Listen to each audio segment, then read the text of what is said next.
ஆரோக்கியம் தாங்க நம்மளுடைய உண்மையான செல்வம். இது என்னோட முதல் யூடியூப் வீடியோ. இந்த சேனலுக்கு தொடங்குறதுக்கு காரணம் பார்த்தீங்கன்னா, எல்லா நோயாளிகிட்டையும் நேரில் சந்திச்சு எல்லா விஷயத்திலையும் நம்மளால சொல்ல முடியாதுங்க. Basically what you are saying is, அதனால தான் இந்த சோஷியல் மீடியா மூலமாக நம்முடைய ஆரோக்கியம், இதய நலம், வாழ்க்கை முறை மாற்றம் பற்றிய எல்லா அறிவுரைகளையும் எளிய தமிழில் எல்லாருக்கும் புரியிற மாதிரி சொல்லணும்னு நான் விரும்பினேன். தமிழே அறியாத நீ எல்லாம் ஒரு தமிழனா? வணக்கம், நான் உங்கள் டாக்டர் பிரசாந்த், கார்டியாலஜிஸ்ட். இன்னைக்கு பார்க்க போகிற டாபிக் பார்த்தீங்கன்னா உடல் பருமன்.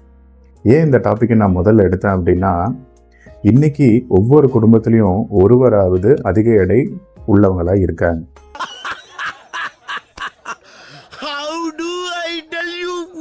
ஒபிசிட்டி வெறும் தோற்ற பிரச்சனை மட்டும் இல்லைங்க, அது இதய நோய், சர்க்கரை நோய், உயர் ரத்த அழுத்தம், ஸ்ட்ரோக் எல்லாவற்றுக்கும் ஒரு அடித்தளமாக இருக்குது.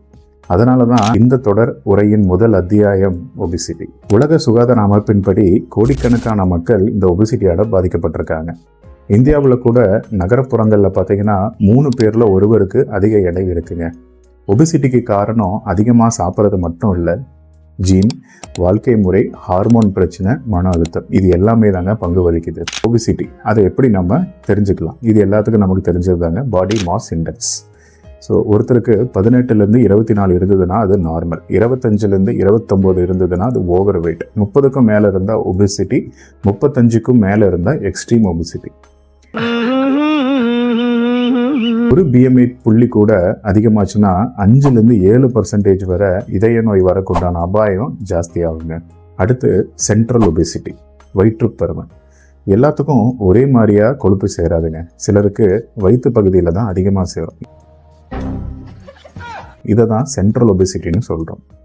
வயிற்று கொழுப்பு மிகவும் ஒரு ஆபத்தானது. ஏன்னா இது இன்சுலின் ரெசிஸ்டன்ஸை உண்டாக்கிடும்.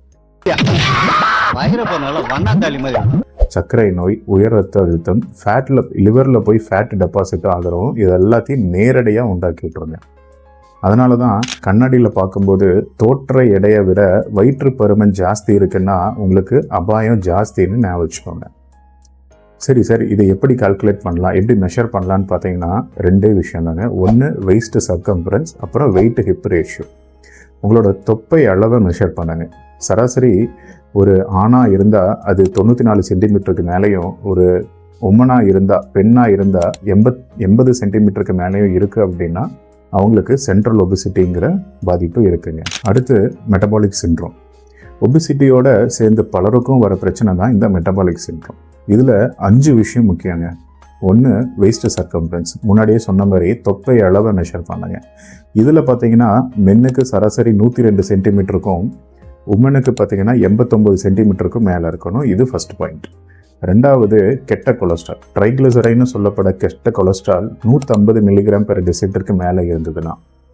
மூணாவது நல்ல கொலஸ்ட்ரால், HDLன்னு சொல்கிற அந்த நல்ல கொலஸ்ட்ரால்.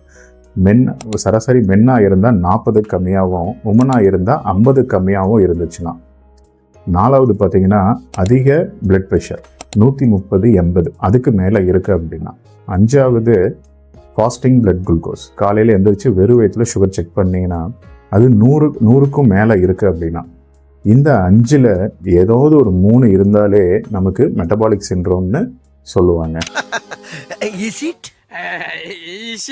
இது இதய நோய், சர்க்கரை நோய், ஸ்ட்ரோக் அபாயத்தை 2 மடங்கு ஜாஸ்தியாக்குறோங்க இந்த மெட்டபாலிக் சிண்ட்ரோம். ஒபிசிட்டியோட பாதிப்புகள் என்னென்ன நமக்கு எல்லாத்துக்கும் தெரிஞ்சது தான். Heart attack, BP, type 2 diabetes, fatty liver, மூட்டு பிரச்சனை, தூக்க குறைபாடு, சில பேர்த்துக்கு கேன்சர் கூட வருங்க.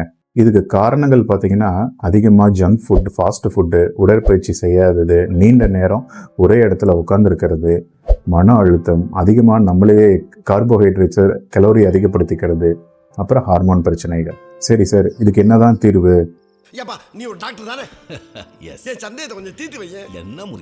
அப்படின்னு பார்த்தீங்கன்னா 3 வாழ்க்கை முறை தானே. ஒன்று நல்ல உணவு, காய்கறி, பழம், ஹோல் கிரெயின்ஸு, எண்ணெய், சால்ட்டு, இந்த ஜங்க் ஃபுட்லாம் குறைச்சிக்கோங்க. சர்க்கரை ஐட்டம்லாம் கொஞ்சம் தவிர்த்துக்கோங்க. ரெண்டாவது நல்ல உடற்பயிற்சி. டெய்லியும் ஒரு 30 நிமிடம் பிரிஸ்காக வாக் பண்ணாலும் சரி, சைக்கிளிங் பண்ணாலும் சரி, இல்லை ஜாகிங் பண்ணாலும் சரி. வாரத்துக்கு ஒரு 3 வாட்டியாவது மசில் ஸ்ட்ரென்தனிங் எக்ஸசைஸ் ஆட் பண்ணிக்கோங்க. இப்ப விடுறா பாப்போம். மூணாவது நல்ல உறக்கம், மனநிலை. 7லிருந்து 8 மணி நேரம் அது நல்லா தூங்கணுங்க. மெடிடேஷன், யோகா பண்ணுறது நல்லது. ஒபிசிட்டி ஒரு சைலண்ட் கில்லர். இதை BMI, waist hip ratio, waist circumference இதை வச்சு நம்ம மெஷர் பண்ணி நம்ம உடலை நம்மளால் பாதுகாக்க முடியும். உங்களோட இதயத்தை பாதுகாக்க வேணும்னா உங்கள் உடல் எடையை இப்போதே கவனியுங்க.